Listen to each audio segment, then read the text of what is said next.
about what we experienced. The most exciting part is that we went from 0 to 2 babies being born per year to since 70K, we've had over 30. We've had our savings rate almost triple. We've had people for the first time in our company become first-time homeowners. These are the things that really matter.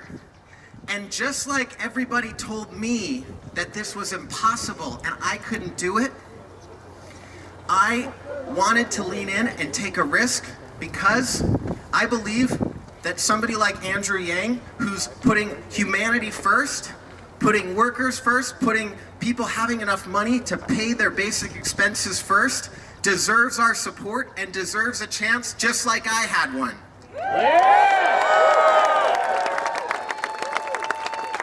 And so, with that, I would like to introduce you all to the next President of the United States, Andrew Yang.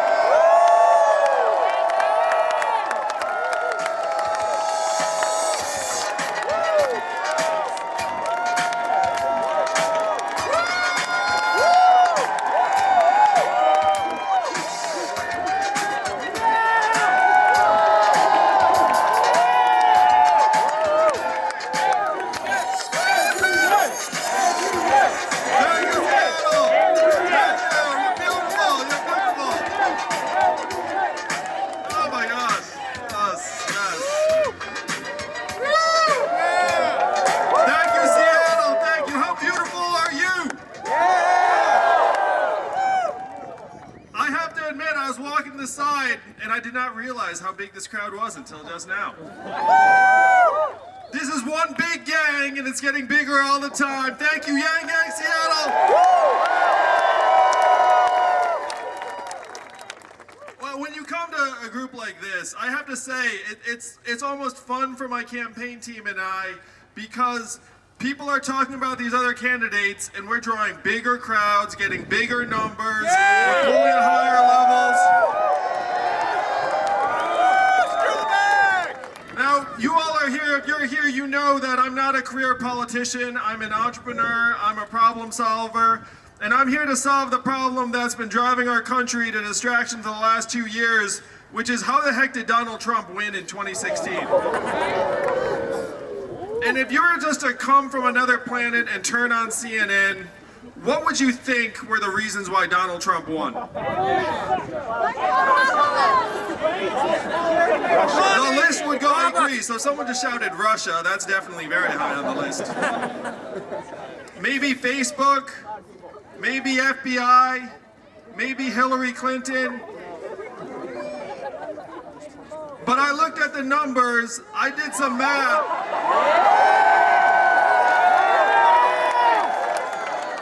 And the reason why Donald Trump is our president today is that we automated away 4 million manufacturing jobs in Ohio, Michigan, Pennsylvania, Wisconsin, Missouri, Iowa, all the swing states that he needed to win. How many of you are from one of those states?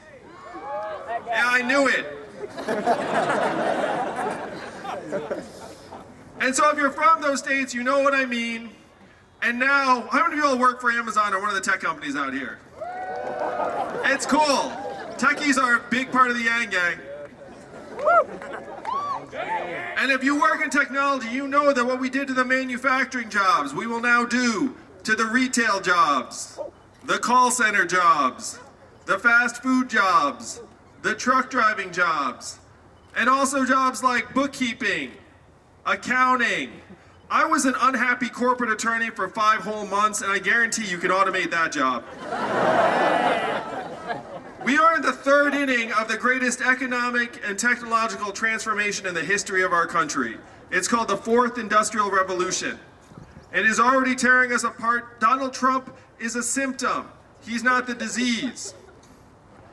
It is not immigrants that are causing these problems throughout our country and economy. It is technology. It is not immigrants. What do you think, Seattle?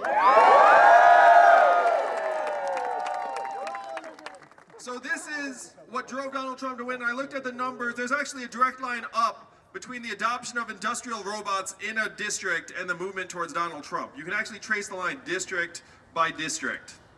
So I had the research and I went to Washington, D.C., and I'm a pretty cool guy, so I can meet with fairly important people. Yeah! Woo-hoo! And what do you think the folks in Washington, D.C. said to me when I said, hey guys, we're going through this massive transformation. It's already gotten Donald Trump in the White House and it's just gonna get worse. What are we gonna do? What do you think the folks in Washington, D.C. said to me when I said, what are we gonna do? Nothing! So the big responses I got were, number one, we cannot talk about that. Number two, we should study that. And number three, we must educate and train all Americans for the jobs of the future. And that third one sounds halfway responsible. If you really didn't know what they were saying, you'd be like, yeah, that's right. And then you just like turn away. And then they'd go back to their salad and say, excellent, the conversation is over. But again, I looked at the numbers.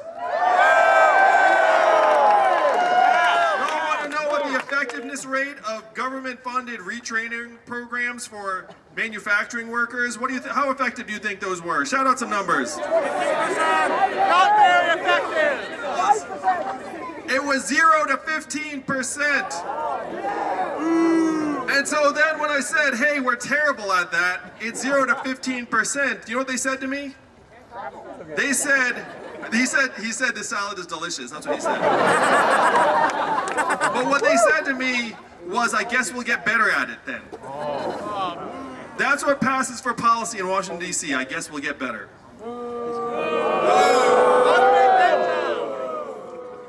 So I came back from Washington, D.C. There was one guy there who actually did me in this immense favor, and he said something I'm going to share with you all today. He said, Andrew, you're in the wrong town. No one here is going to do anything about these problems because this is not a town of leaders. Washington, D.C. is a town of followers. And this guy actually said to me in a meeting in D.C., he said, the only way that we will try and solve these problems is if you were to create a wave in other parts of the country and bring that wave crashing down on our heads.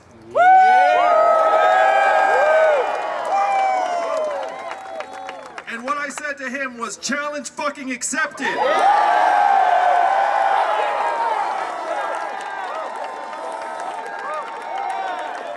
And that's why I'm here with you all tonight, Seattle, to create that wave, bring it crashing down on their heads, wake them up, and say that we can do better than this. We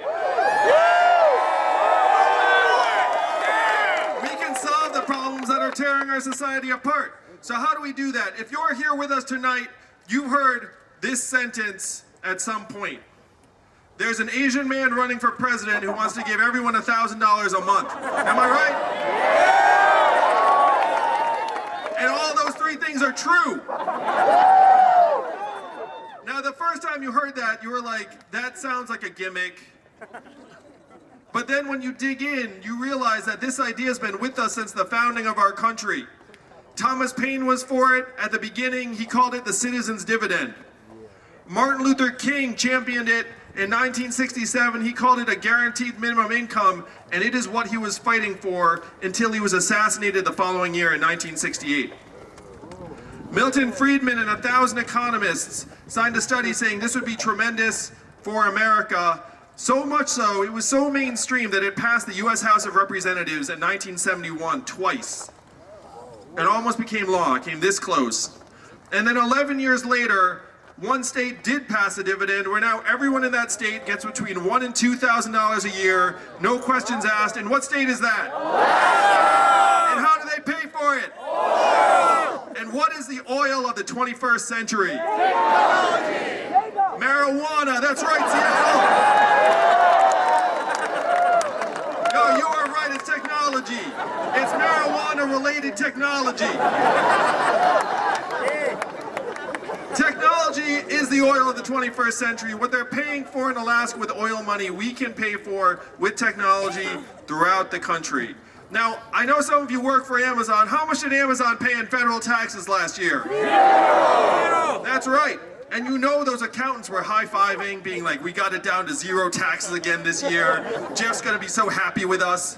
He's gonna give us another Buick full of cash. And then we're gonna take that cash home to our mansions, throw it in the vault, and take a bath in it like Scrooge McDuck, like we do in all the good years.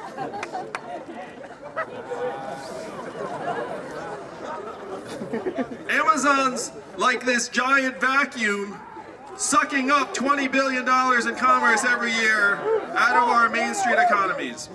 Now, it is not Amazon's fault. Amazon's just really good at what it does. And it's not even Amazon's fault that they're paying 0 in taxes. That's also their job. But it's our fault if they're paying 0 in taxes. People look around, it's like, we must have messed up if we've designed a system where $1 trillion tech company can pay less in federal taxes than everyone here in this park tonight. So the Amazon employees are like, oh shit, is Jeff watching me right now? Should I cheer for this? It's cool, it's cool. Jeff's looking at some rocket to Mars right now. He's not paying attention to this part. He'll pay attention to it later when I'm in the White House.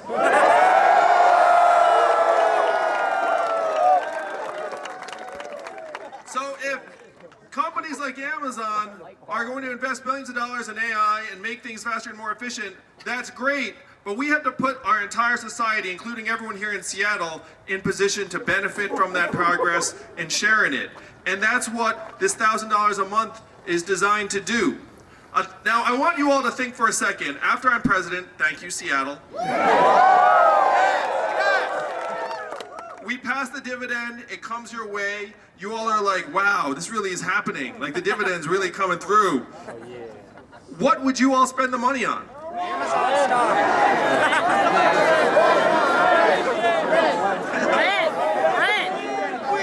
So the point is that you would spend the money on things that you want, and a lot of that money would stay right here in the economy and circulate over and over again. It would make you all stronger, healthier, mentally healthier, would improve your relationships, would help create a path for you to do more of the work that you want to do.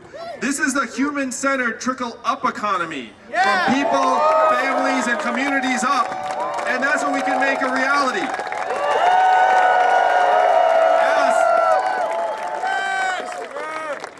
Yes, this $1,000